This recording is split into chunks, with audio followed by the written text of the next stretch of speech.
السلام علیکم. میں آکسفورڈ اسلامک سائنٹیفک اسکول سے مس تبریک السحر، اور ہمارا سبجیکٹ ہے اسلامیات، اور ہمارا ٹاپک ہے موضوعاتی مطالعہ قرآن مجید کی حفاظت. بک پیج نمبر 96 اور 97 پہ ہمارا ٹاپک ہے حفاظت قرآن میں جمع و تدوین قرآن کے ادوار. جمع و تدوین قرآن کے ادوار 3 ہیں. پہلا دور ہے عہد رسالت مآب صلی اللہ علیہ وآلہ وسلم، جس میں ایک طریقہ تھا حفظ کا اور دوسرا طریقہ تھا کتابت کا، جو ہم نے لاسٹ لیسن میں اسٹڈی کیا تھا. دوسرا دور آتا ہے عہد صدیقی رضی اللہ تعالیٰ عنہ. عہد صدیقی یعنی سیدنا ابو بکر صدیق رضی اللہ تعالیٰ عنہ کا دور.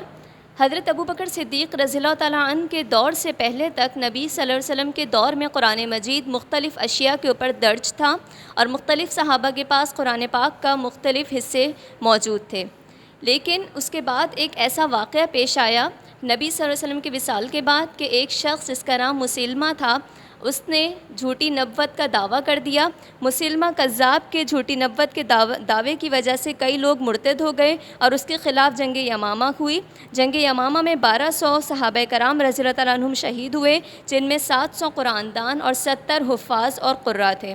ان کی شہادت کے بعد سیدنا عمر فاروق رضی اللہ تعالیٰ عنہ نے نبی صلی اللہ علیہ وآلہ حضرت ابو بکر صدیق رضی اللہ تعالیٰ عنہ کو یہ مشورہ دیا کہ اگر اسی طرح صحابہ رضی اللہ تعالیٰ عنہ شہید ہوتے رہے، حفاظ شہید ہوتے رہے، تو ڈر ہے کہ ہم قرآن کے ایک بڑے حصے کو ضائع نہ کر دیں. اس پر ابو بکر صدیق رضی اللہ تعالیٰ عنہ نے حضرت عمر فاروق کا مشورہ مانا، اور حضرت زید بن ثابت رضی اللہ تعالیٰ عنہ جو کاتب وحی بھی تھے، ان کو یہ ڈیوٹی دے دی کہ وہ قرآن مجید کی حفاظت کا کام، اس کو جمع اور تدوین کا کام جاری رکھیں. انہوں نے اپنے ساتھ 3 صحابہ کے ساتھ اس قرآن مجید کی حفاظت کا سلسلہ شروع کیا، اور اس کو ایک جگہ جمع کرنا شروع کیا. جب یہ قرآن مجید ایک جگہ جمع ہو گیا، اور اس کا نام مصحف کہا گیا، اس جمع شدہ قرآن کو مصحف کہا گیا. عہد صدیقی میں قرآن مجید کو ایک جگہ تحریر کیا گیا تھا.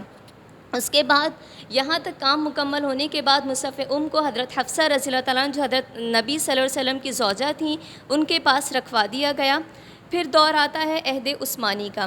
عہد عثمانی رضی اللہ تعالیٰ عنہ کے دور میں لغت کے اختلاف کو روکا گیا. ہر لینگویج کے کچھ ایکسنٹ ہوتے ہیں، عربی کے بھی کئی ایکسنٹ ہیں. اسی طرح قرآن مجید کی تلاوت کے 7 ایکسنٹ ہیں، 7 لغت پہ ہم پڑھ سکتے ہیں.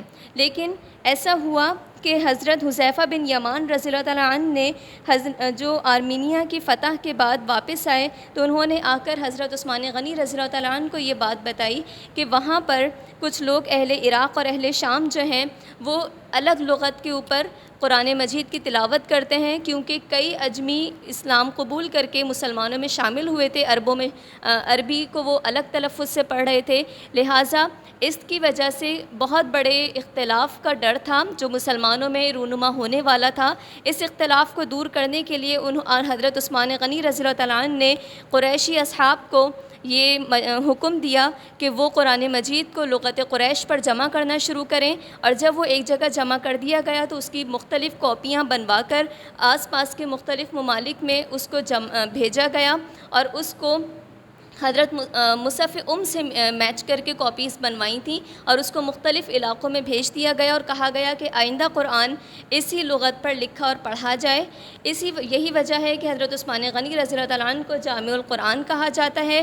حضرت عثمان غنی رضی اللہ تعالیٰ عنہ کی تدوین کے بعد ایسی کوئی تدوین کی گنجائش نہیں رہی جس کی ضرورت بعد میں پیش آئی ہو. یہاں ہمارا لیسن کمپلیٹ ہوتا ہے. ہمارا ہوم ورک ہے learn question number 2 second half, جس میں عہد صدیقی اور عہد عثمانی ہے. جزاکم اللہ. السلام علیکم ورحمۃ اللہ وبرکاتہ.